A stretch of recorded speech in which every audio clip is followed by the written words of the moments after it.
Leslie Cross. Oh, hi! You have to do the Leslie Cross chant, otherwise you lose your vegan membership. Oh boy. Well, hello there. All right, all right, all right. We're here for the second installment of the vegan message. That's right, episode 2. I wanted to do this earlier, but now is when I have the time to do it, so we're doing it now. What can I tell you? I hope the sound is okay, the audio. I don't know if it is. I don't know how my voice is coming up. There doesn't seem to be anyone joining right now, so I don't know.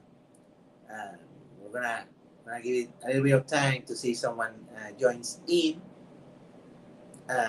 Meanwhile, I'm gonna explain what we're gonna do today, right? Well, people get here. Um, and if they don't worry. I'm still gonna do the episode, and then you can see it afterwards on the replay. Yeah, that's right. Oh, I didn't fill my mug with water.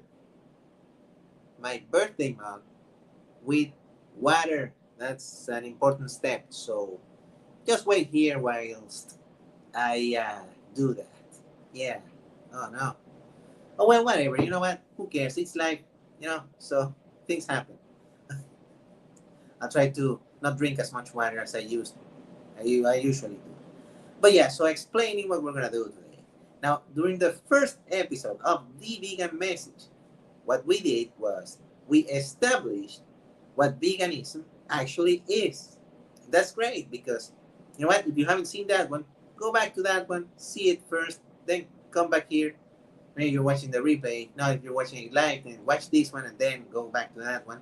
But we explain what veganism actually is, what it means, and all that. So, yeah, now we're going to do the complete opposite. We're going to tell you what veganism is not because there's many misconceptions, myths, and misunderstandings about what veganism actually is, and there's many people trying to make another ideas or trying to pass off other ideas as if they were veganism when they're not. They're completely antithetical, even to the aforementioned veganism. So we're gonna explore that. We're gonna see the many things that veganism is not and why it's not those things. And we're also going to react to some anti-vegan nonsense, this time from our beloved friend, Rationality Rules. And by beloved friend, I mean hated numquat, really. But you know what it is. I'm just being sarcastic. Yeah, so that's what we're gonna do today. Let's see. Yeah, water, life. Water is life. Okay. All right, people. So, what veganism is not? We're gonna go to that. We're just gonna wait a few minutes to see if someone shows up. If not, then we can get on with the show anyway. It's gonna happen. That's right. All right. Let me see.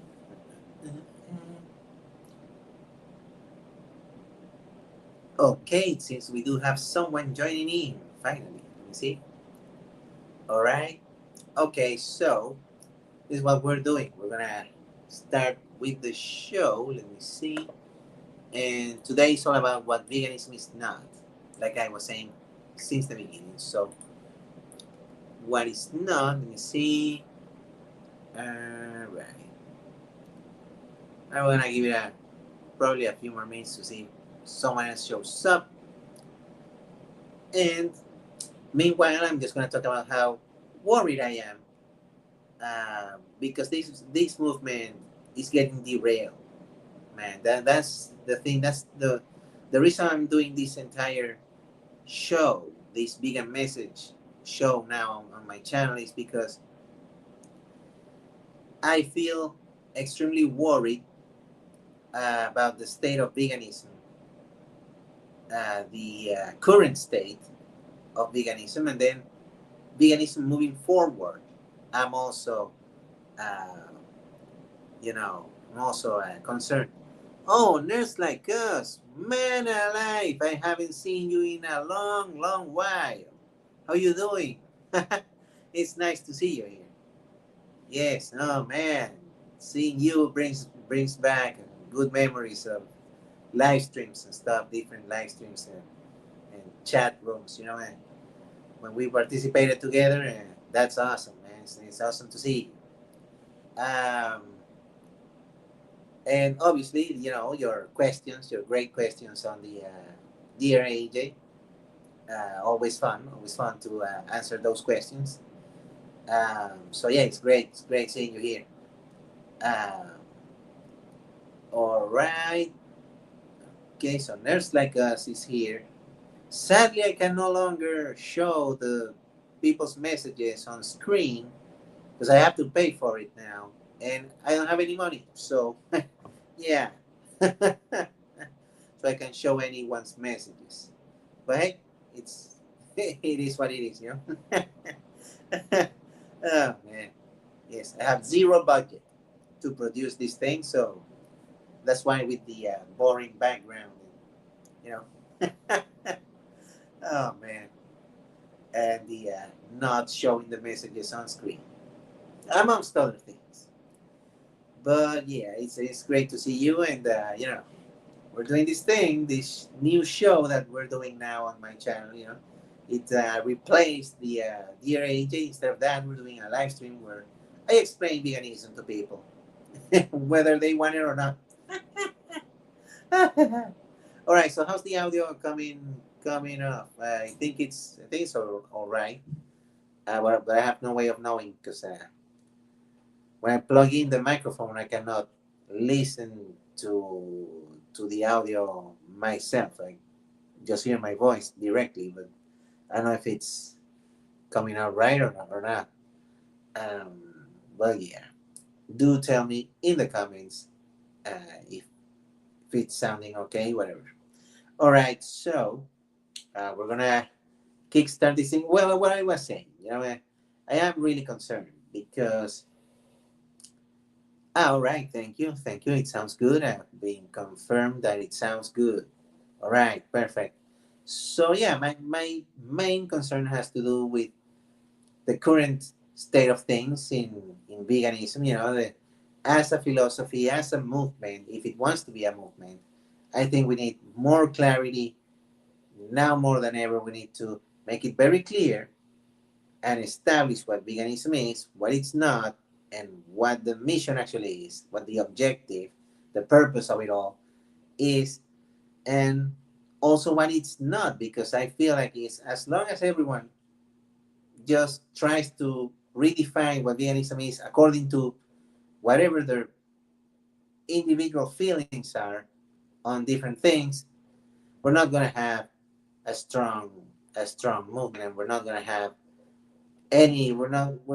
gonna bring any justice, any real justice to anyone. Even though I'm thinking that no matter what we do, justice will not be served. At this point, our crimes against animals are so numerous and have been committed by so many people at this time that there's no justice. Like the only thing we can do is stop the injustice. Well, we cannot really serve any actual justice to the animals. At this point, that's not. I don't think that's possible. Um, it's just about stopping this thing that we shouldn't have started in the first place. But that's what it is. But yeah, my concern is that many people who are activists are some. I'm pretty sure they're well intentioned.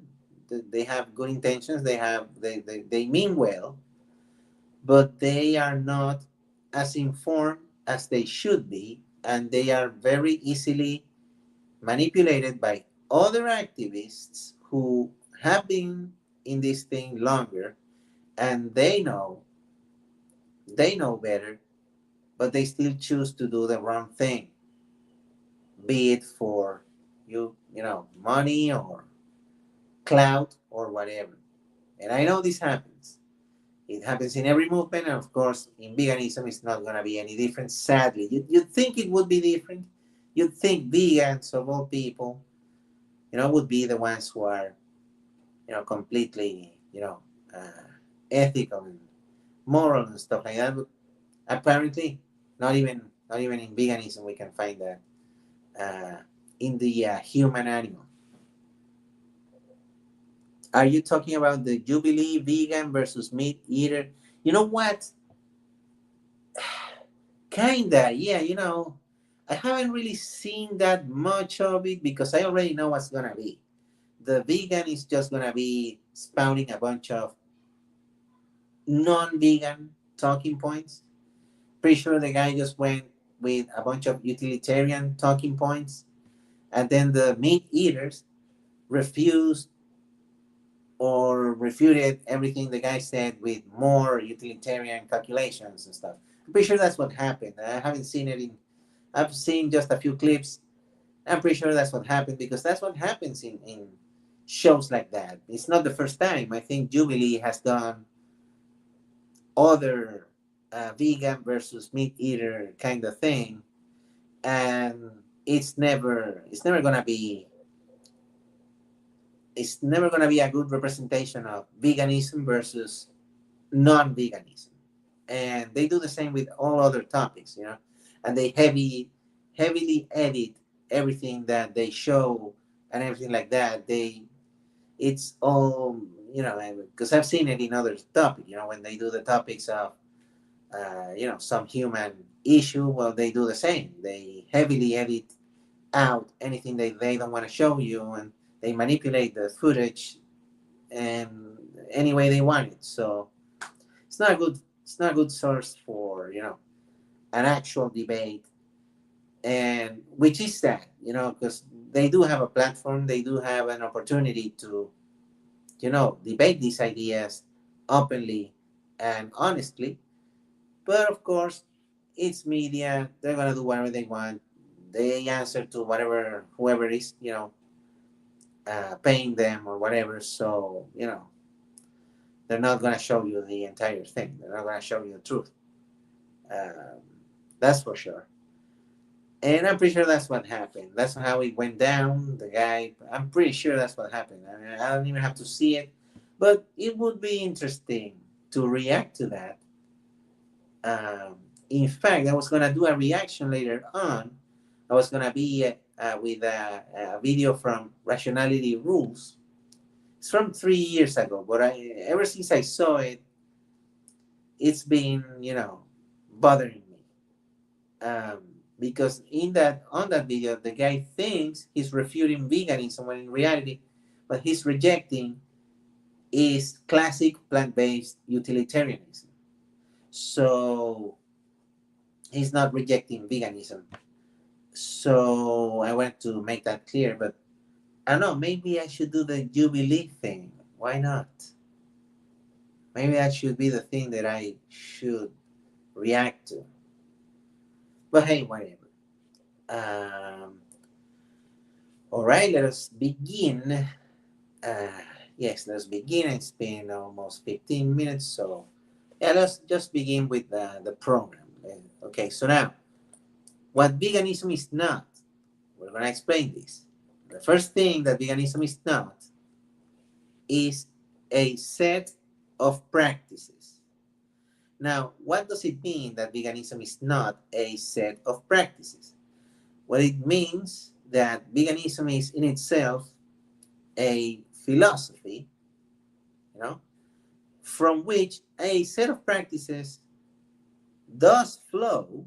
Yes, you do have to be, coherent, and you do have to be, you know, consequential to this. You cannot just simply say, well, I believe animals deserve to be free from exploitation, and then you don't do anything to back that up. You have to back it up with your actions. Like to see your reaction to that. I saw Justin. Who? Oh, I can't see it because there's a. I Can't see your entire Natalie. Oh no, you mean Justin from Debug Your Brain? That Justin? Is his name Justin or Jason? I don't remember. Who's Justin? I don't know. Uh, Justin Bieber? I don't know. I don't know who Justin is. Was it Jason or Justin? Who's the debug guy? I don't remember. Sorry on that. But Natalie, I'm guessing it's Natalie Fulton, which I'm gonna guess is another headache because Natalie Fulton is just, you know, poor lady, really. I'm sorry. She's just as confused as, all these other utilitarians, Poor lady. I don't know who the heck is that Justin. Well, whatever. Whoever they are, I'm pretty sure their reaction was equally terrible. But I should probably watch it, with the reaction included too, so that I can react to the reacting. So it's debug. It's debug your brain and Natalie Fulton. Oh my god, what a combo! Oh man, maybe I should react to them reacting. Yeah, maybe that could be. But oh well, like I was saying, so the set of practices thing. And so what we mean that it's not a set of practices, um, obviously when you believe or when you finally acknowledge, because this is what veganism is essentially, you acknowledge that the other animals, the animals other than humans, are in fact sentient beings, individuals, and therefore it's wrong to exploit them, it's wrong to use them. So after you acknowledge that and you embrace that, you have to do something about it. You cannot just simply, oh well, I believe in this, and then you don't do anything. Like, you know, you cannot. A vegan cannot go to the freaking zoo and the aquarium and and wear leather and eat beef steaks and whatever. Like that's not a vegan. A vegan would not do that on purpose. Um, But I mean with a set of practices or not being a set of practices is that, for example, you're a vegan, you're walking down the street. I don't know, for some reason you open your mouth, you yawn, you're yawning, so you open your mouth, and some numquat from across the street throws a shrimp at you. The shrimp falls inside your mouth. You swallow the shrimp. Now you ate a shrimp. Now, are you not vegan now because you ate a shrimp by mistake? No, obviously not. That wasn't your intention. It just happened. This is something outside of your control. So the practice of eating the shrimp is not what made you vegan or not vegan. It's just that you don't want to do it because you understand that they should be free. But this was an accident. There's something that is outside of your control. So not your fault. You're still vegan. Even if you did that, it is not your fault. So a more extreme case would be what if you fall into a coma and the doctors feed you through a tube and they're feeding you some animal stuff. You cannot do anything about it. So when you were awake and you were fully aware of yourself, you were vegan. Now that you're in a coma and you have no control over anything that happens to you, so whatever the doctors feed you with or whatever they do to you, that's not your fault. So doesn't mean that you're not vegan anymore. So that's why it's not a set of practices. Now a vegan would not on purpose use any animal. It's not like, oh well, I've seen those types of video too. I mean, I'm pretty sure you guys have seen that where, oh, vegan tries meat for the first time in 20 years and stuff like that. That's not true. That's not a vegan. If you try meat for a video or whatever, then you're not a vegan. Veganism is a movement to abolish the slavery and discrimination imposed on non-human animals. Yeah, in a sense, it is. I mean, it is to finally bring animals to freedom, from humans at least, and give them their status of individuals, and stop their, status as property. Um, So yeah, it's important to understand that that's what it means. It means, hey, they are individuals, leave them alone, just don't use them. That's it. Um, so that's the number one thing. Also, in the set of practices, I want to point out that many activists talk about, environmentalism, environmental stuff, or climate change, or diets, sustainability, carbon footprint, stuff like that. And that's also not what veganism is about.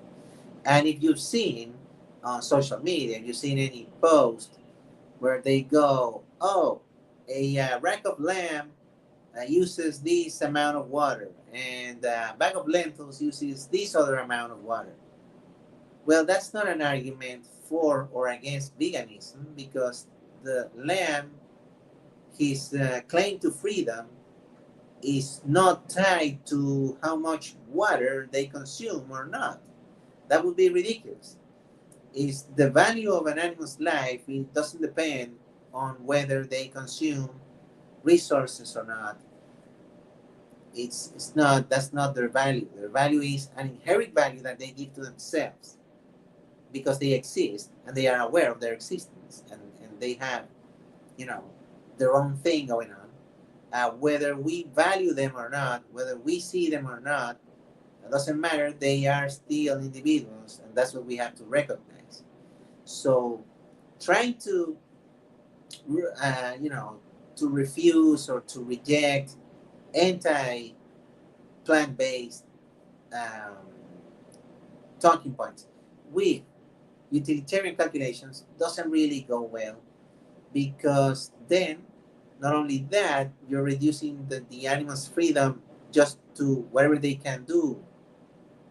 The vegan pundit just got home from work, glad to catch some of this live. Hey, how you doing, Rich? It's great to see you here. Yeah, we're just starting with the whole thing, so you haven't missed out on anything. Just the beginning. It's great to see you here.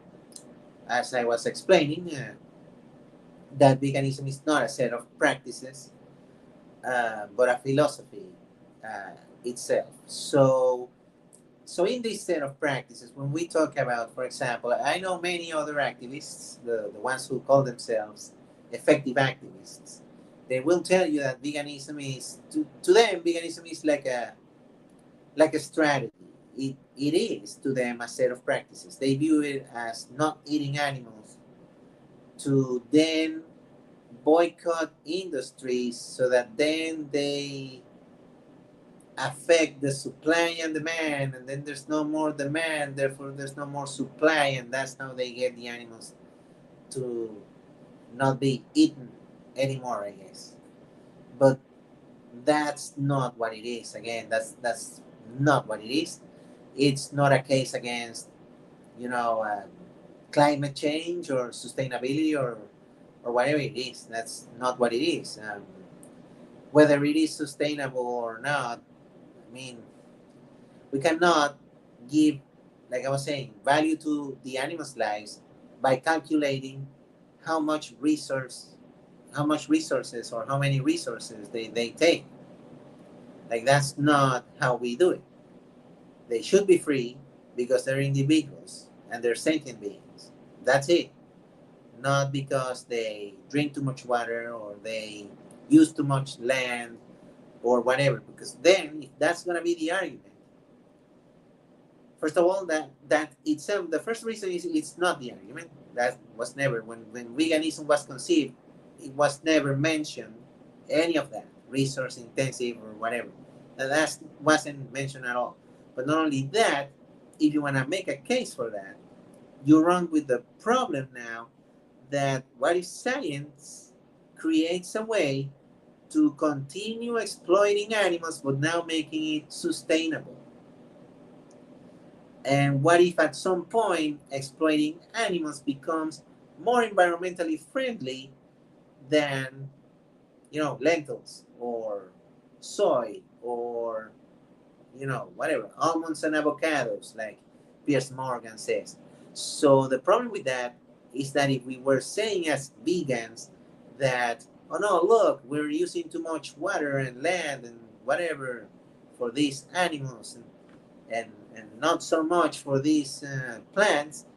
If the numbers are reversed by scientists who want to use animals, remember, most people want to use animals, so they're funding research to use animals more effectively and more sustainably. Sustainably, is that a word? Sustainable, in a more sustainable way, whatever. They're funding those types of research. They've always done it. They're always trying to find ways to maximize the use of animals by minimizing impact and resources and stuff like that. So, and now more than ever, now that more people are environmentally aware or whatever, sustainability, climate change, these things are more present now in the minds of the humans, um, more than ever. So this doesn't escape those industries, that we've been talking about at first. Like, they know this, and they know that their image means everything now. We live in a social media world now where everything is clicks and watch time and engagement, and image is everything. Like the former tennis player Andre Agassi would say, image is everything. That was his catchphrase. And companies and industries know this, and they will want to greenwash and vegan wash their image as much as they can. So if the public's perception is that these industries are doing something good, they'll be okay with it.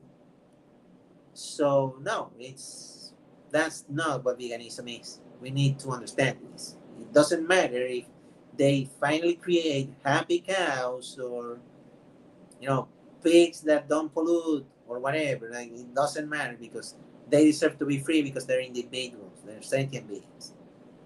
So that's why veganism is not any of those things that I just mentioned. So now we're gonna go to, well, kind of the second point, which I already kind of mentioned here. But again, veganism is not a stance against capitalism, consumerism, or industries. And I've seen this. There's many people who, because they are anti-capitalist first, they try to paint veganism, they try to use veganism to fight capitalism and boycott industries and stuff like that. When no, that's another thing that veganism is not. It's not a boycott against any industry. It's not concerned with things like consumerism or capitalism or any other ism. It's the main concern of veganism is that we as humans, as moral agents, are oppressing moral patients who happen to be individual sentient beings. And this is wrong. We recognize that it's wrong. We recognize why it's wrong. And the very least we can do is stop ourselves from participating in this. Now, does it affect industries and supply and demand, stuff like that? Probably, but that's not the point. Because if we lived in a society that was mainly, most people were vegan, or enough people, or maybe everyone is, well, those industries would not exist in the same way they do now. We would probably have industries and stuff like. I don't think the world would change too much, but instead of these horrible industries doing all these things, there would be, vegan industries. Some of these would change, and some would just, arise from the very thing, from veganism. We would create new companies, new industries, new ways of doing things, and having a working society, Um, and the ones who don't adapt to this new change and this, well, they're gonna go away.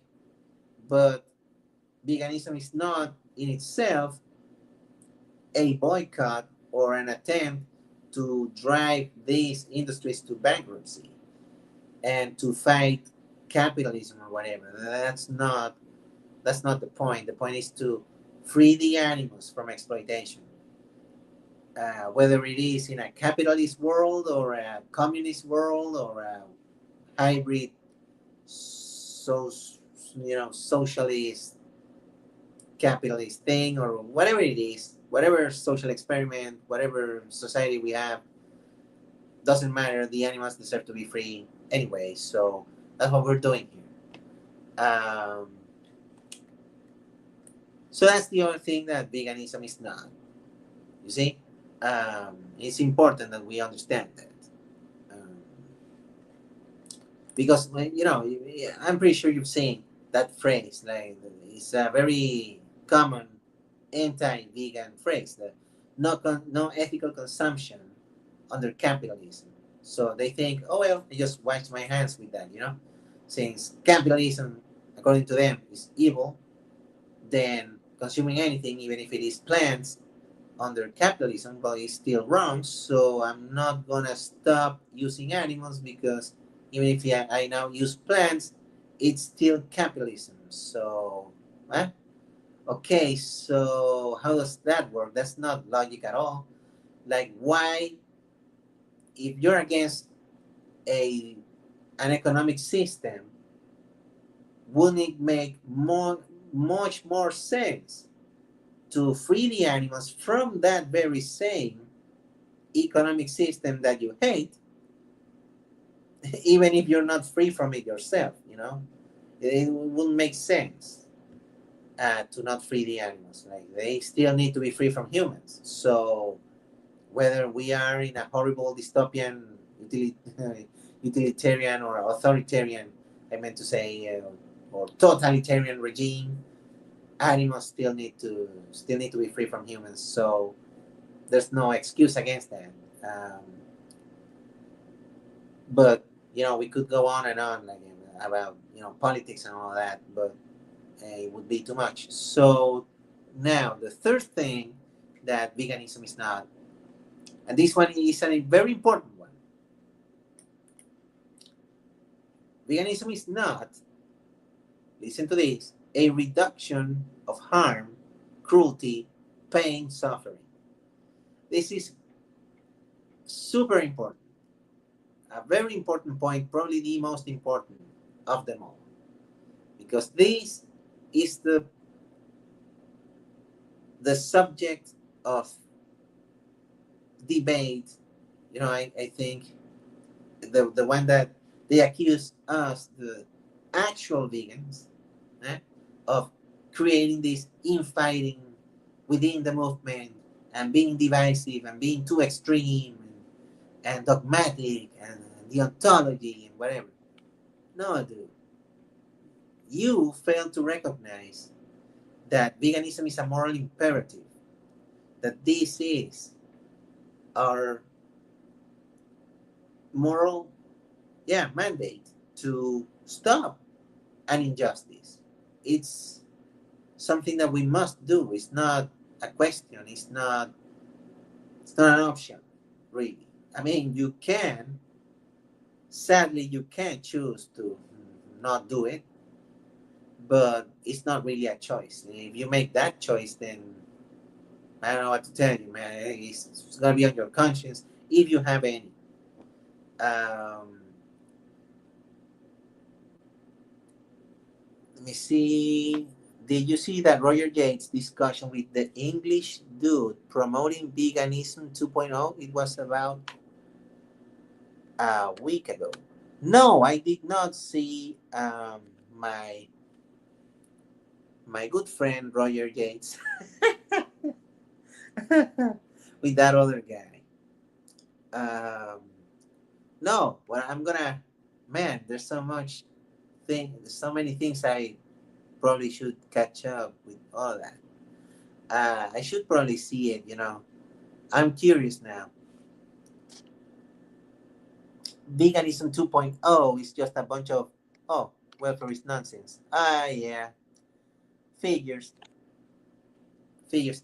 Oh, I think I did see some of that. Let me see. Can you define veganism and then talk about what a vegan is and maybe why people should be vegan? Yes, I did that in the first episode. It's available on my channel. What veganism is, episode one. Um, and I mean, can I define veganism? Well, I mean, I cannot because it's already being defined. So, and that's what I talk about. Like, it's not really my definition. That's something that I try to tell everyone. Like, it's not my definition. It's just the definition that exists. That's what veganism is. And what it is a stance against the exploitation of animals by humans, essentially. That's what it is. Exploitation in all of its forms, whether it is, food, entertainment, clothing, transportation, sports, you name it. The English dude is just Tobias Leonard clone. I guess clone. Oh no, a Tobias Leonard clone. Oh heck no. An English clone of Tobias Leonard. So it would be like Toby Lennon or something like that. Oh man, that would be terrible. Tobias Leonard is already horrible. So I mean, imagine a clone of him. I would, oh no, two of him is just no, no. Oh man. And I'm guessing, one thing I do have to say in favor of Roger, and I think I told him that directly that at least even if we don't agree on a few things, I was still grateful that he was trying to preserve and to spread the meaning of veganism, the definition of it, the original vegan society, and all that. Like he was, one of the curators of this and promoters of this thing, and it's important to be that to not forget where veganism comes from. Roger took him to the cleaners. Yeah, I'm pretty sure. Yes, I mean he is knowledgeable. That's something else that I can at least say or speak positively about him. He knows a lot of stuff about the vegan society and stuff, and where veganism comes from, the history and the meaning of it. Um, where we basically divert or disagree is that he also has an intersectional interpretation of some of the works of Leslie Cross and stuff like that, which he's seeing it because he wants to see it. That's just what it is. He wants to see an intersectional thing there, so that's what he interprets. But there, but whatever. It's not intersectional, but whatever. I'm not gonna go too much into that. Today is not about that, but yeah, the veganism 2.0. I'm not surprised that it was some welfareist nonsense because that's welfareism, and it's really alluring for an interesting live reaction video. Yeah, exactly. Yeah, maybe it is. I'll consider reacting to that in a next, in an upcoming live stream or something. Um, there's an allure to this. It is really, you know, sexy. This welfareism and utilitarianism. It can be uh, attractive because the idea that you don't have to feel so bad for what you do to the animals, that you can reduce your guilt and quell basically your guilt and rid your conscience of this horrible burden, uh, while still participating in the exploitation of animals. That's freaking amazing if you're someone who doesn't want to stop exploiting animals. Not that someone wants, I mean, I don't think veganism is something that you want. I don't want to be vegan. I am vegan because I have to be, because I live in a world that isn't, and that's what we need. We need veganism, and I need to be vegan because obviously the animals need me to, leave them the freak alone. So it's I'm not vegan because I want to. It's because I understand that I have to be. And that's the same for everyone. It's not something that you want. It's not something that's fun or you know, it's not a fun thing. It's something that it's this thing called your conscience whispering in your ear. That you have to do the right thing. So whether you like it or not. So that's it. You have to realize that at some point. Um, so yeah, let me see. What was I talking about? Yeah, the reduction of harm, cruelty, pain, and suffering. Yeah.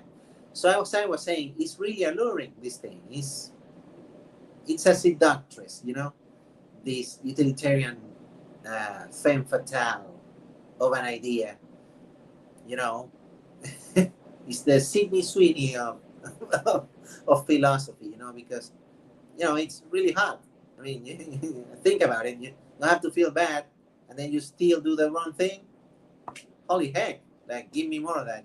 People, of course, people will gravitate towards that more easily than they would if they actually, if they against something that they feel like they're gonna have to be restricting themselves, or um, they feel like they're gonna, you know, uh, yeah, that they're going to block themselves from doing things that they want to do, something like that. So that's not what veganism is. You recognize that animals are not products, they're not things, they're not, ornaments, or food items, or clothing items, or whatever. They're individuals.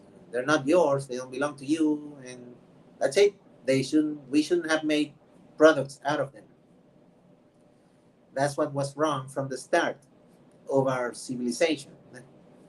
Um, so recognizing this, it's brutal. Yes, I remember the first night when I went vegan. It was like the whole world came crashing down on me. I realized what I was doing. I realized how horrible I was, or at least that's how I felt. I felt like I was the worst person ever, and I felt like, I don't know, man. It was just a rush of horrible negative emotions, but it's something that we all need to go through when we recognize what we've been doing. Otherwise, then we won't do it. It's impossible to be vegan if you don't recognize the animals for what they truly are. And if you don't recognize your actions for what they truly are too, and your mindset, obviously. So this reduction of harm and pain and suffering, this is another thing. The first point is it's not any of that, because that's not how veganism was defined. It was defined as against exploitation, meaning use of animals, regardless of any level of suffering, cruelty, harm, or any of that. If any of these elements are even present or not, that's veganism doesn't make a distinction to that. It's just the exploitation itself that's wrong. Exploitation, obviously, of sentient beings other than humans. That's the thing that veganism is trying to solve. The thing veganism is trying to end. And while talking about suffering and stuff, I've encountered many activists that say, well, I talk about that because that's more effective and people react more to that. Okay, yeah, but just because people react to it doesn't mean that that's a good thing that you're doing. First of all, you're deceiving people by not actually presenting veganism the way it is, but you're presenting a version of what you think or what you want to make veganism about. And this is deceitful, is not true, and then people are gonna find out. They're gonna find that out. They're not gonna be pleased with that. Um, so it's more easily refutable. Utilitarian calculations can be rejected by other utilitarian calculations, and then it becomes a thing where, okay, who kills more and who does more harm and who does this and who does. That's not to do with veganism. So this one I think is really incredibly, is really relevant to understand why it's not about these things, this pain and this thing. You cannot calculate, well, this species of animal doesn't seem to feel as much pain, so yeah, you can do stuff to that one and then not to this one because this is like, no, that's not what it is. Just leave them alone. It's just that simple. Um, One of the problems with these two is that when you see people, I'm not gonna name names right now because then they accuse me of being like a hater or something. So I'm not gonna name names, but I'm gonna say that I've seen activists, very prominent activists, being asked by not vegans about backyard hens, about roadkill, about all that, and they say that they don't have an ethical or moral stance against it, that they cannot provide an answer against that, or why would that be wrong. And the reason they don't have an answer to that is because they are utilitarians. They come from a utilitarian viewpoint that fails the animals because it fails to recognize animals as individuals. Not It's not the fact that they feel pain. The thing that veganism is about is the fact that they are individuals in itself. That's what matters. So this thing about reduction and suffering and pain, that's not what it is. You don't bring out a calculator and decide if someone is worthy of freedom or not. That's ridiculous. Um, but we seem to do this to animals more than we do to anyone else. I don't think anyone calculated. Maybe they did, but if you do that today, if you're like, well, maybe if you give the black slaves, if you give them like a PlayStation 5 or whatever, it's okay to have them pick cotton for you, for free during who knows how many long hours, whatever. It's like, what? Why? It's not right. Oh yeah, but they're playing video games and stuff in their off time or whatever. Like, no, that's still extremely wrong. Like, they don't belong to you. They're their own people. So they belong to themselves. So same argument for animals, but it seems like animals, the non-human kind, it's like we have this thing where, oh, because they're animals, they're non-human, then we, for some reason, we think that we can make decisions for them more easily. Like we can just decide, oh yeah, no, this animal, yeah, we can use this one. No, we cannot. Okay, so the first thing, I'm gonna take a sip of water. Yeah, yeah. This is the ontological water, by the way. Um, that's right. All right, so an all-inclusive. Ah, yeah, yeah. So the first thing that veganism is not, and I know that this one, I know Roger won't be pleased with this one, but and probably the fifth thing that veganism is not, and he won't be pleased with that one either. But I have to say it. So let me see. Yeah.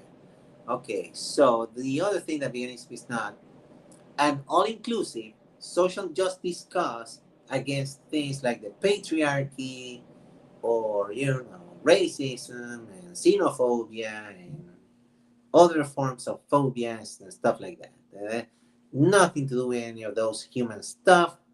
That's not what it is. It's not a cure for each and every one of societal's illnesses or whatever. It's not that. It's never that. It doesn't include any of that. It's just what the human animal does to the non-human animal. That's what the concern of veganism really is. That's the point of it, not all of those other things.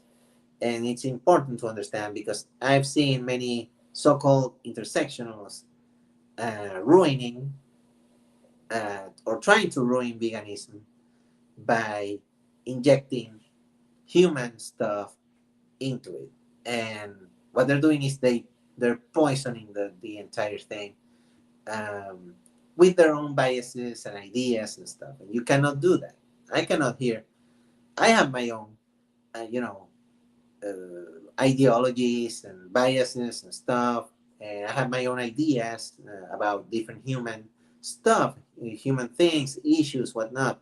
But I cannot tell you, oh yeah, I'm vegan, and then I'm in favor of this or against that other thing that's human, and then pass it off as if that's part of veganism, because I would be doing a disservice to the movement, to the philosophy, and worst of all, I would be betraying the animals who don't give a flying tiny flip about any of that human stuff. So, you know, it's that's not what it is. So I never talk about those other things because it's irrelevant to the topic at hand, which is veganism and the freedom of animals. So no, those things in the state of the world right now is it's not important. Maybe in a vegan world where finally, for some miracle, we finally recognize that the other animals need to be free, and they are free, but we are still idiotic humans who do ridiculous things to one another. Then maybe we can start about, okay, those other human stuff and try to sort it out and figure out the solution to that. But right now, just, you know, don't be like that. Try to keep veganism about the animals because that's what it is. Don't try to put your own spin to it, your own thing. We're going to talk about that a little bit more later, but don't try to, you know, try to make your own version of it because it's not. That's not what it is. Don't try to inject your own political ideas or your any other type of ideology, whatever, into it because that's not what it is. All right, see, and what is not? Well, this one kind of drives the same point. Uh, you know, uh, Veganism is not, and this is important. Let me see. Sentientism concerns itself with the expectation of sentient life. Sentientism, yeah, but sentientism that might be kind of, I don't know. Is that the same thing as the anti-speciesism movement or whatever? Because we have to remember that in veganism, animals are defined as sentient beings other than humans. So when we need to uh, understand that, yes, in veganism, sentience is what takes, it's what makes it relevant, but it's other than humans. But why is that? Because that's the problem that the founders of the vegan society saw when they came up with this thing. They're like, hey, we're seeing that us, the humans, or we, the humans, are exploiting the other animals in many ways. And it's wrong and we should stop it. So that's the problem that they saw. So that's why veganism was defined the way that it was.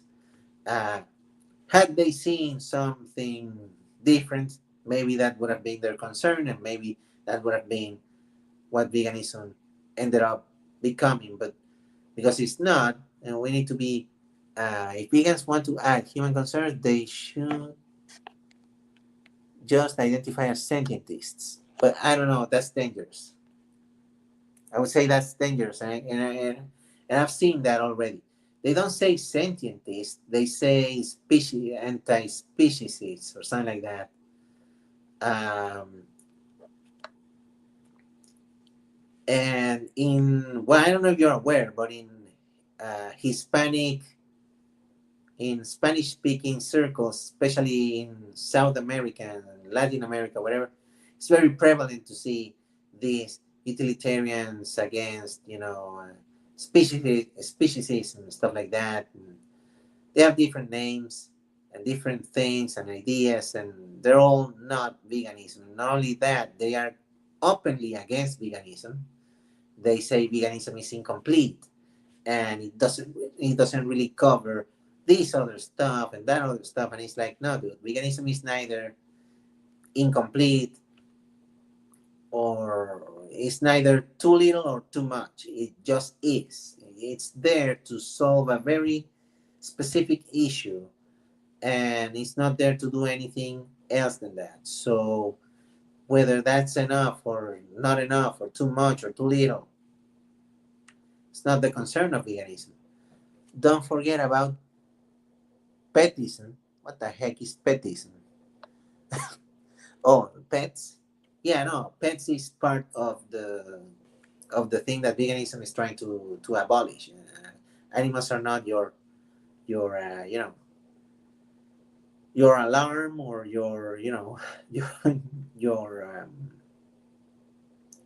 sentient, um, I don't know, furniture or whatever. It's like, let me see. So no, pets obviously that's not vegan. Um, but so another thing that veganism is not, this is important, is not, I know this one is gonna hurt Roger and Ronnie Lee and those people, but so cover your ears if you're if you're listening to this. I don't think so, but I don't know. Cover your ears for this part, because it's not a left wing, communist, hippie, kombucha drinking, kumbaya singing, hacky sack movement. No, it's not. I know you think it is, but it's not. No one, no political ideology, no religion, no nothing.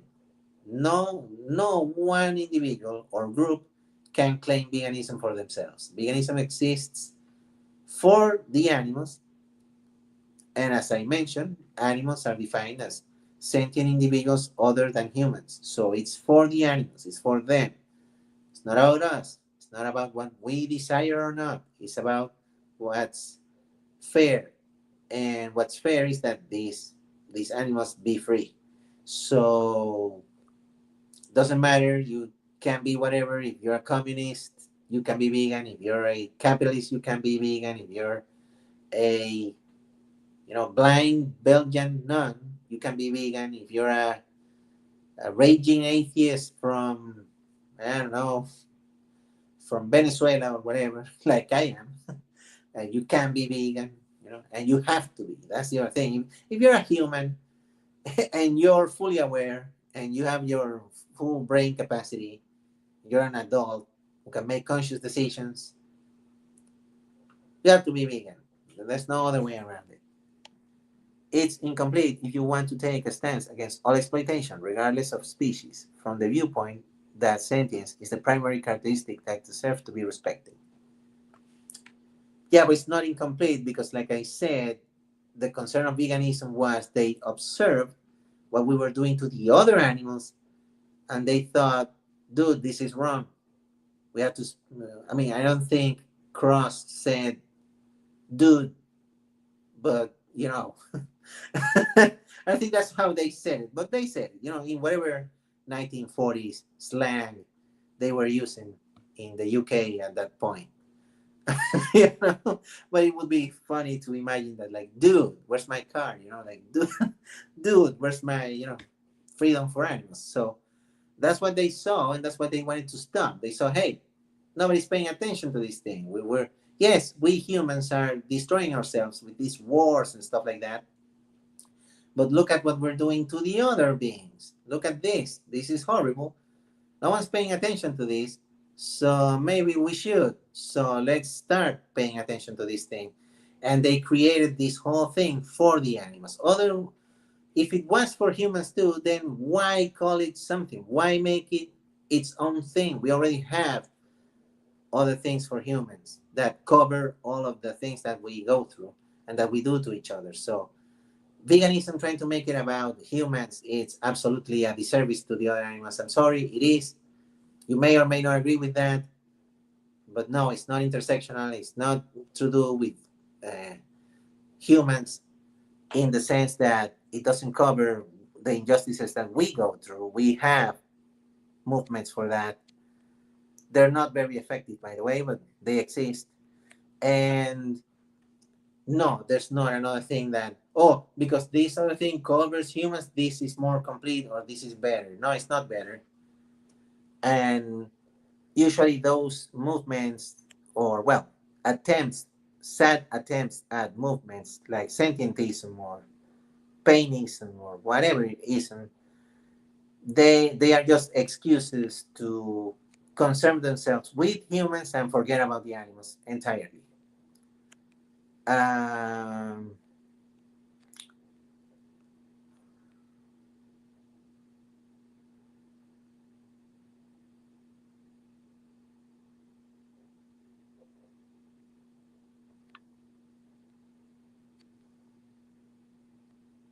Oi, I know what happened. Oi. Okay, okay. For some reason, I touched something here on the screen, and now I cannot see the messages. I'm sorry. Alright, what happened? Okay, now I see the messages. Okay, so now I'm seeing the blurb. Let me see. It says, "Welcome, thank you for visiting, and hopefully for being curious about the sentientism worldview, evidence, reason, and compassion for all sentient beings." What does that even mean? That's a blur from their website. That's a blur. Ah, okay.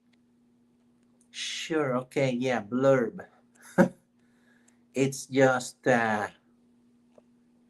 not a very good one, because what the heck does that mean? Evidence, reason, and compassion. Oh boy, it's gonna be utilitarian, isn't it? It's gonna be. Um,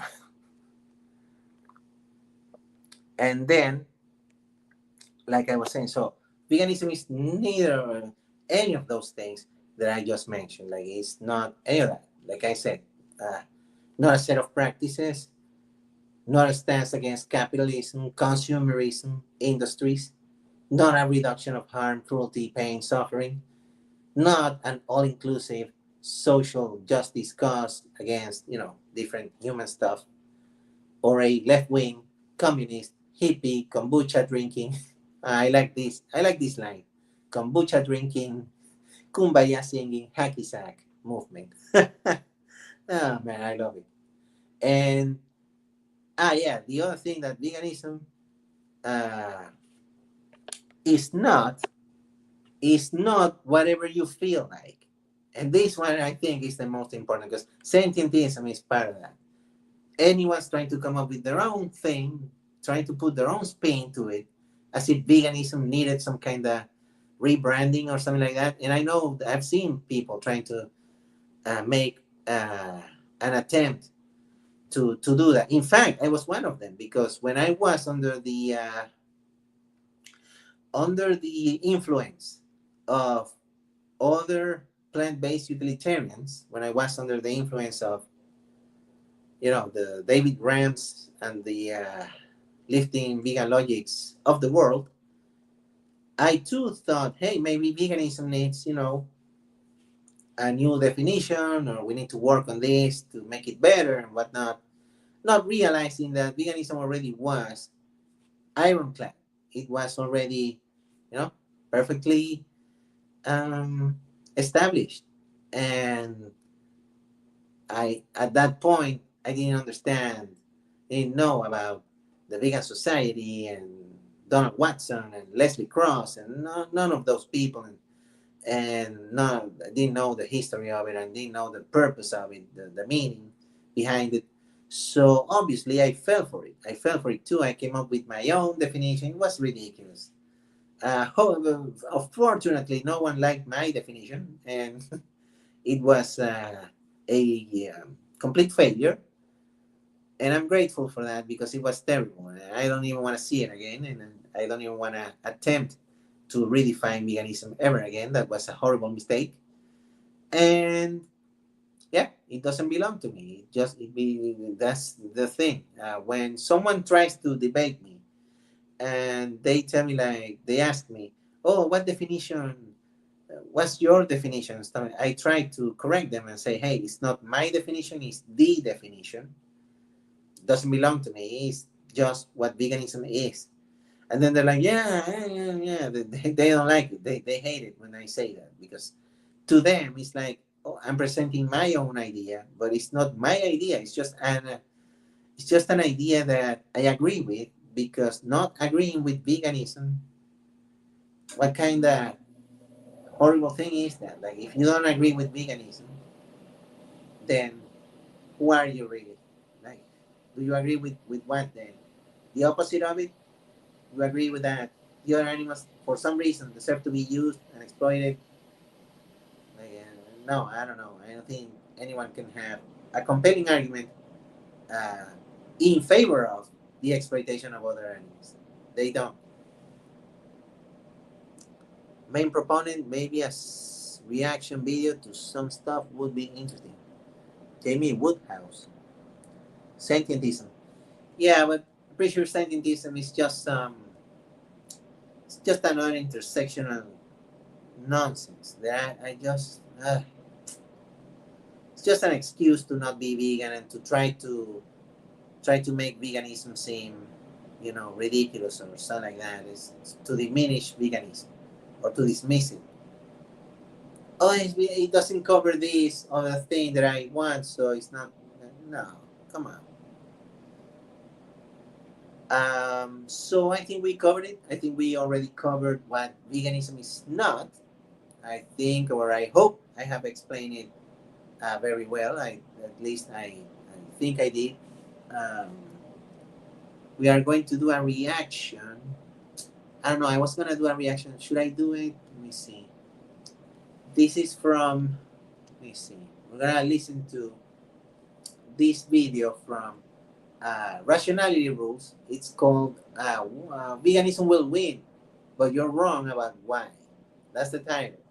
And he mentions effective altruism, which already is a red flag.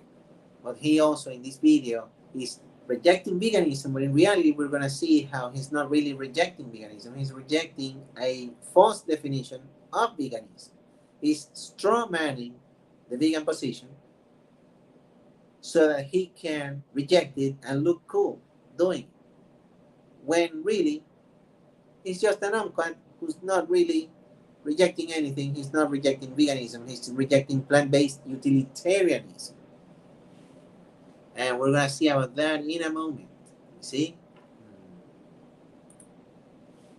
Premise 1. We shouldn't be cruel to animals. That is, we shouldn't harm animals unnecessarily. Premise 2. The consumption of animal products harms animals. Premise 3. The consumption of animal products is unnecessary. Conclusion. Therefore, we shouldn't consume animal products. Well, I hope that was, the audio for that was good, and you guys could hear what he was saying. Like, if you see, his premise is already wrong. Whatever conclusion he actually makes about this is wrong, because it's built from a wrong. It comes from a wrong place of anti-cruelty. That's not veganism. He's not rejecting veganism here. What he's gonna reject is, again, plant-based diets based on some calculation, some arbitrary, subjective calculation. So no, he's not rejecting veganism, as we will see in a moment. Now, this strikes me as a broadly convincing argument, and the authors solidify it with a very compelling question. At which point could one plausibly block this line of reasoning? If you consume animal products, then which of these premises do you reject? Because seemingly we have to reject one of these premises or go vegan. And I say seemingly, of course, because it's possible that one can completely accept the vegan argument and yet simultaneously be convinced of a mutually exclusive argument that supersedes priority, such as one's optimum health being at odds with veganism. Why the fuck aren't you vegan yet? Began to feel that I wasn't getting enough protein. Still, this doesn't justify eating factory farm steak, though, does it, Mr. Will? Yeah, the problem here is when we talk about veganism and then we talk about factory farms as if that's the issue that we're fighting against. Again, that's a disservice, because no, whether it's factory or whether it is your uncle's family farm, they're both wrong. You know, they're both wrong. So no, doesn't it's not the scale of exploitation that's wrong. What makes it wrong is that we are in fact exploiting the animals, not the level of exploitation. Well-being. But in and of itself, the argument is pretty simple. If we shouldn't unnecessarily harm animals and the consumption of animal products unnecessarily harms animals, then trivially we shouldn't consume animals. It's that simple. All right, well, let's analyze each of these premises and then strengthen them when and where we can. Premise 1, we shouldn't be cruel to animals. That is, we shouldn't consume animal products unnecessarily. Yeah, that's the problem, that he fails in rejecting veganism. Again, strong manning. Now, I don't know if he did it on purpose or if he's just naive and he doesn't understand that that's not veganism. Now, if it's this, if that's the thing, if he's just ignorant, that's a different thing. As if he was on purpose and he's just evil then. Because if you don't know any better and you come across these activists who will tell you about reducing harm or cruelty and stuff like that, and you believe that this is what's veganism, and then you reject it based on your own calculations of suffering, cruelty, and whatever, then yeah, it's not your fault entirely. You just don't know any better. You were told a lie by someone who didn't even know what veganism was, or maybe they did, but even worse, they didn't care what it was. Because again, like other activists have told me, they speak about suffering and cruelty and harm because it triggers people. It makes them have a reaction or whatever. Yeah, but maybe that's not what you should do, because I understand that in this social media world that we live in, reactions and can be very powerful for the algorithm and stuff like that. And virality and stuff like that. You want to go viral. You want to go be discovered. You want to have a bunch of visits to your, YouTube channel or TikTok or Instagram or whatever. I get that. But by doing that, you're lying to people, and then you're not really representing veganism. You're representing something else, calling it veganism, and then the other person rejects it. They're not really rejecting veganism, but to them, they are. And to their audience, worst of all, they are rejecting veganism. This rationality rules has, as of today, 580,000 subscribers. And the amount of views for this video is 109,000. Yes. 109,000 views for a video rejecting utilitarianism, passing it off as veganism. And then those people who watched it are going to reject it under the same premise. So no one will understand, no one will learn what veganism is, because the mainstream version of it is this bastardized version that's not veganism, but people believe it is. So it basically became veganism even though it wasn't.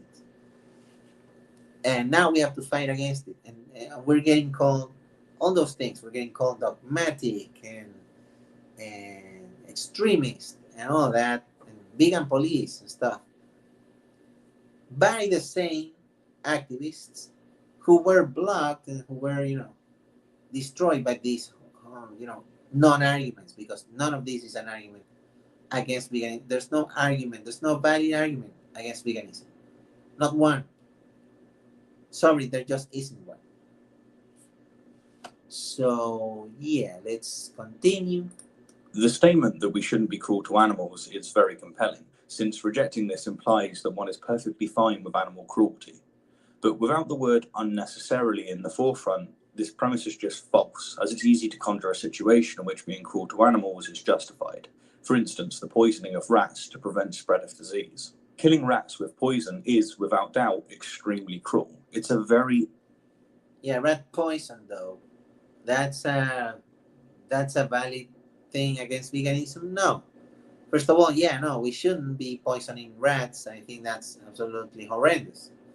Think in a vegan world, we would not be poisoning rats, at least not as the first solution. Like we wouldn't think, oh, rats, let's poison them. No, we would be thinking, how can we, solve this issue of them being, all over our stuff without us, mass murdering these creatures. Yeah, I think in a vegan world, um, hopefully, that's what we would be doing. We would be coming up with solutions, not just, hey, shoot everything that moves and annoys the heck out of us, the humans. Like, no, in a vegan world, this wouldn't happen that way. In a non-vegan world that we live in, that's what we get. We get rat poison. very nasty death, but it can, in certain situations, be justified on account of it being necessary to keep children safe, etc., and especially when other means of preventing proliferation are not as effective. The restated form of this premise, however, doesn't suffer this objection, since it states that we shouldn't harm animals unnecessarily. Given this, let's drop the former part. We shouldn't harm animals unnecessarily. Or as my dear friend Alex O'Connor has more potently put it, that extraordinary harm and mistreatment requires extraordinary justification. Lastly, Yeah, that Alex O'Connor. I mean, well, we know who he is. We know the character. He was the first recipient of the Numquat of the Year award, and he was Numquat second place the following year. So he knows a thing or two about being an Numquat. And Alex O'Connor is not a good reference, my guy. He was never vegan again. He was another confused plant-based utilitarian, and that's that. let's switch the word animals with sentient beings, as it's the capacity to experience feelings and sensations that's of specific relevance, not the kingdom a being belongs to. Now, Yeah, thank you, dude. Exactly. It's sentience. That's why veganism exists. for sure, I'm being pedantic here, and despite this change, I will, from here on, use the words animals and sentient beings as if they're synonymous. But since we're strengthening the argument, let's dot the I's and cross the T's. Premise 2. The consumption of animal products harms animals. Now, this premise, the consumption of animal products harms animals. This is very vague and really open-ended. Like the consumption, what do you mean about consumption? You mean eating? And does it harm animals? I mean, eating them, I don't think so. I mean, the animal might already be dead by that time when it's just a steak that you're, eating, if that's the case. So, no, the eating of the animal is not the thing that causes the harm. Well, he'll say it right here. I think he'll say that. So, yeah, he's weirdly enough, he's going to be right about this point, but not in the way he thinks. But we'll get to that. On a literal reading, this premise is just false. It's not the consumption of animal products that causes harm, but rather the process of acquiring the animal product that, more often than not, causes harm. And this might be true because, again, humans probably eat most of the animals when they're already not alive. So they won't be feeling anything by the time that you eat them.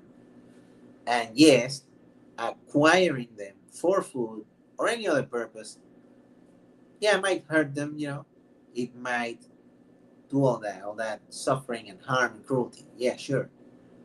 But again, whether it's cruel or whether it is harmful or whatever, not the point. The point is, like I said, animals deserve to be free regardless. So he's strawmanning again.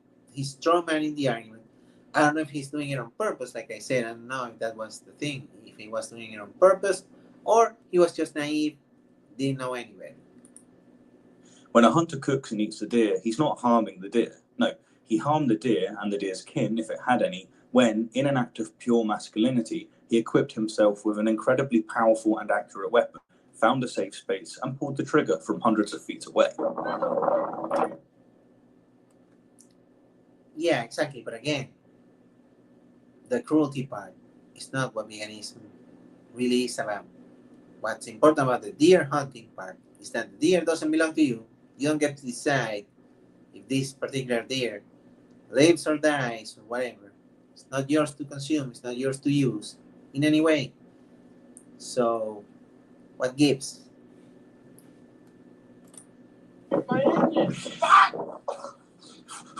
Likewise, when someone, such as myself, cooks and eats an egg, I don't harm the chicken. No, I harm the chicken when, in an act of pure masculinity, I paid someone else, millions of feet away, to harvest the chicken period for me. So it's not the consumption of animal products in and of itself that causes harm, but rather the deliberate acquisition of products from sentient beings that causes harm. Now, I use the words deliberate acquisition because it carries the connotation of consciously and intentionally obtaining the product, and not necessarily with currency. If, for instance, I did some gardening for someone on the assumption that they'll cook me fish and chips as payment, or at least part of the payment, then make no mistake about it, I would be deliberately acquiring the fish. But suppose instead that I found a dead fish washed up on the beach and decided to take it home and eat it. In this case, is it fair to say that I harmed the fish or deliberately obtained the fish? You see, this is the problem with this premise. That he's now saying, well, is it cruel? Is it harmful to just find a fish that's already dead and washed ashore? And if I find him, whatever, I can take him home and fry it up and eat it and whatever. Yeah, that's the problem. That it doesn't cause harm. It doesn't cause suffering or whatever. Yes, but that's not veganism. Again, taking the fish, frying the fish, consuming this creature. You're using the fish. You're seeing the fish as a resource for you, something to be consumed or used in any way, shape, or form. And that's what's wrong. Not how you do it, but that you do it. And that's how you view these animals. You view them as a thing to be used. And that's what's wrong. So, do you think that cruelty should be dropped from the vegan society's definition? No, what should be dropped from the vegan society definition is the entire vegan society, because it just the current one just doesn't really, doesn't really do anything. Like, that current definition is an abomination, really. It's a bastardization of the actual definition. Um, Supposedly to make it more modern or whatever, but in reality it was just to make it easily digestible, pun non intended, by the masses. So really it was just to make the vegan society seem more friendly or whatever, or more open-minded. And in reality, that's not what it was. It's supposed to be against exploitation, regardless of any level of suffering, cruelty, harm, pain, whatever. That's what it is. It's regardless of any of those things, not if it contains those things, or if we can see that the animal is clearly in pain, then it's wrong. And if the animal doesn't seem to be in pain, then it's okay. Like, no, that's not how it works. Well, as far as I'm convinced, the answer is no. And so I just don't see an explicit issue with such an act. To be clear, I've never done this, but yeah, this is what they all say. They say, well, I don't see anything wrong with that. I haven't done it myself. I wouldn't do it, but I don't think it's wrong. Then if you wouldn't do it, why the heck are you talking about it? Why are you bringing up something that no one else was thinking about? When you're vegan, you don't think, hey, how can I use animals? When you're thinking is, hey, how can I stop using animals? In how many ways are we using them, and how can I stop right now? That's what you think when you're vegan. When you're not vegan, you think, hey, how many ways, more ways can I use animals, and how? given my understanding of ethical veganism, this seems perfectly consistent with it. Just so long, of course, I'm not deliberately walking along the beach to find dead fish. Now, some will argue that taking... No, even if it is by mistake, it's wrong, because now that you use that fish, you turn him or her, whatever, depending if it's a male or female fish, whatever, into a product. You now made them into a thing, not a being. So that's what's wrong. You don't see the animal as an individual. That's why you think you can just take them and do whatever you want. The fish harms other animals that would have otherwise consumed the fish. And while this objection is worth considering, I think it's ultimately nullified by the fact that vegans also harm surrounding animals when they forcibly occupy land to produce and consume crops. Thus, since both cases suffer the same objection, within the context of comparing the two cases, this objection can be ignored. Yeah, but again, you see, he's strawmanning the position, easily rejecting something that's not even veganism, but he's passing it off as if it was veganism.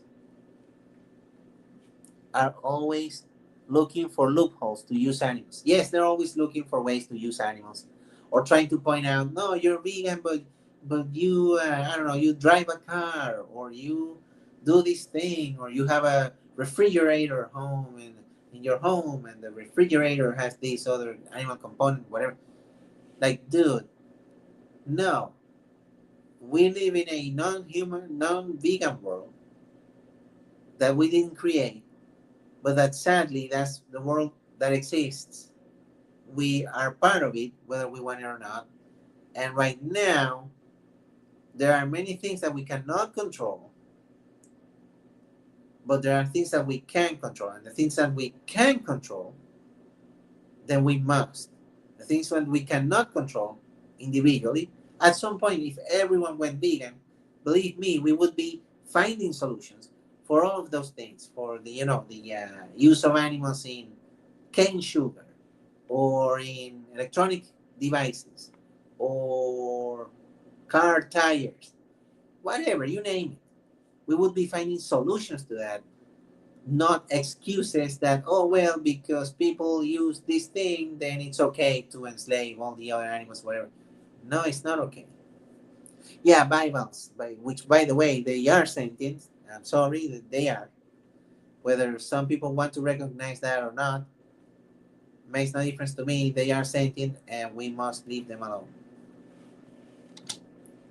To get back on the rails, the question is, does the deliberate acquisition of products from sentient beings harm sentient beings? At a glance, the answer is obviously yes. When I buy a pint of milk, I pay for an industry to harm sentient beings. However, there are some interesting objections that are worthwhile mentioning. For instance, in order to acquire the milk, it's necessary to ensure that the cow receives adequate shelter and sustenance, which in the state of nature they often don't. From this, it can be argued, then, that on average, farming increases the well-being of animals. What's more, if it wasn't for... You see, this is another trap. By going, oh, no, farming actually increases their welfare. Well, veganism is not all welfare. So even if that was true, which is not even the case, it's not the case, but even if it was true, doesn't matter, because they deserve to be free. And if they live and die, it'll be by their own, they'll own their own, destiny, so to speak. So they'll be the masters of their own destiny, not us. Humans consuming animal produce, then billions of animals wouldn't have existed and thus experienced any happiness in the first place. Now, while a fair few find these objections compelling, I'm not among them. We'd never apply these objections to humans. That is, we'd never say that since we provide shelter and sustenance to other humans, we can confine them and end their life prematurely, or that if we didn't eat other humans, they would never experience any happiness in the first place. And once human comparison comes up, the dialectic spirals in 1,000 different directions, and so we'll put a pin in it here. And that's another problem. When you include humans in the equation and stuff, I don't know, man. Like, you have to understand, this guy is not rejecting veganism. That's what I wanted to demonstrate here. I think I'm gonna continue with the reaction, but really, he doesn't. We're gonna go to the part where he says why he's not vegan. But what he's rejecting here is utilitarianism. It's plant-based utilitarianism, not veganism. By this.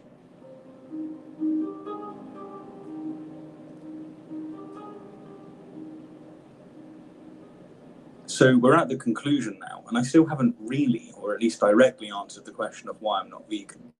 So let's do it. Well, building upon what we've just covered, I have this following scenario. About 95% of what I consume is vegan, which, as said earlier, necessitates the death of countless moles, mice, and insects. But to be more honest with you than I probably should, when I reflect upon this, I just don't greatly care. But why? Where's the logic? If I won't eat a mole because it effectively decreases my well-being, why don't I lose sleep over killing moles for my crops? And crucially, know that necessity just isn't relevant here. What's relevant is my circle of altruism, my emotional state, and yet it's completely inconsistent, not only in what species are within it, but also what members of each species are within it. Why? And the same is true, though to a far lesser extent, when it comes to the consumption of meat. If one consumes cows, pigs, chickens, and so on, then they are, over their lifetime, going to commission the exploitation and suffering of a staggering number of sentient beings. And for me, personally, the knowledge of so many animals being harmed simply because I can't stomach the readily available alternatives, which are getting better and better, causes me suffering that far outstrips the pleasure I'd get from eating them. But despite the fact that I'm very selective with where I get my dairy from, if I keep consuming dairy, I'll commission the exploitation and suffering of 3 cows. But similar to the mole situation, I'm not tremendously bothered by this. To be clear, I'm certainly bothered, way more than I am about the moles, but evidently not enough. My circle of altruism is completely inconsistent. But that's the thing, that's what I was expressing in the prior chapter. I don't think that our moral software is consistent. There's a loose, ever-changing circle of altruism, and on a detailed assessment, it doesn't play by the rules of reason. Like aesthetics, it's got objective elements, but it's ultimately subjective. Just as until really recently, our ancestors considered some humans within their tribe, but not others. We only consider some moles in our tribe, but not others. The same is true of cows. With all of this said, however, during the month it's taken to produce this video, I've further reduced my dairy and egg consumption, and if the world keeps going the way it's going, I'll probably be vegan within the year. But it won't be because I buy the ethical vegan argument. It won't be because our circle of altruism should extend to all sentient beings. No, it will simply be either 1, because my circle of altruism will extend to all sentient beings, courtesy of socio-economic and environmental privileges, or 2, because my tribe circle will extend to all sentient beings, and because my well-being is tethered to my tribe. And because my well-being is tethered to my tribe, I'll sing their song. Anyhow, I could go on, and there's a lot more I'd like to expand upon, but I've got to call this somewhere. If you want... So basically, he's not vegan because he's not vegan. That's it. He's not because he's not. Doesn't give an actual reason as to why. And yeah, vegan is not a percentage, it's not a diet. But again, that's the problem with these people. They present it as a diet and they go, well, no, I am 95% vegan, or I am 75% vegan, or whatever. No, there's no.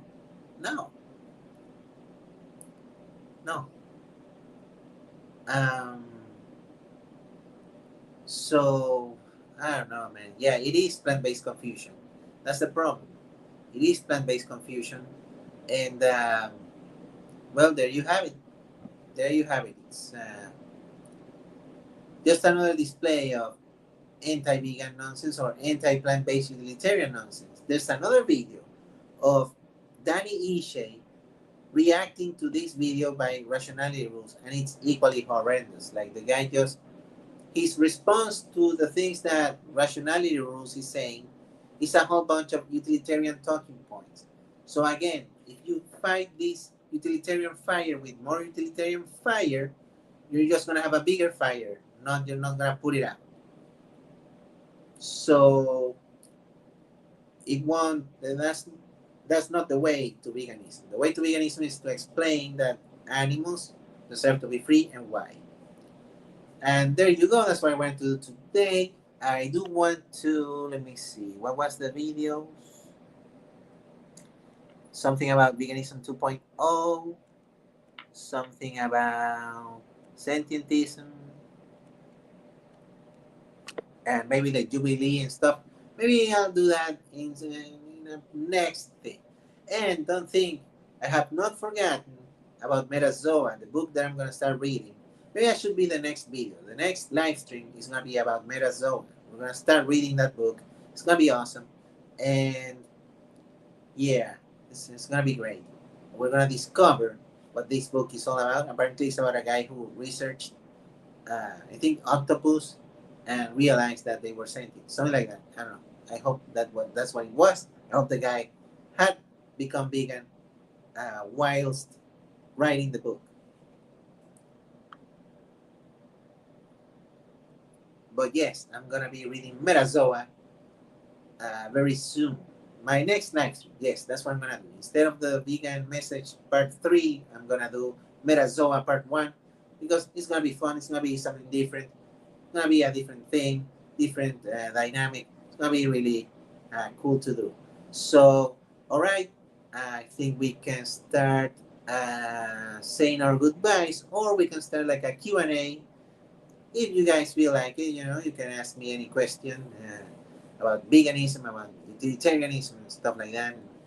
I don't know if you have any question. Other than that, I'm just gonna, uh, leave it up to here and stuff. But anyone has any question, then yeah, I'll be happy to answer.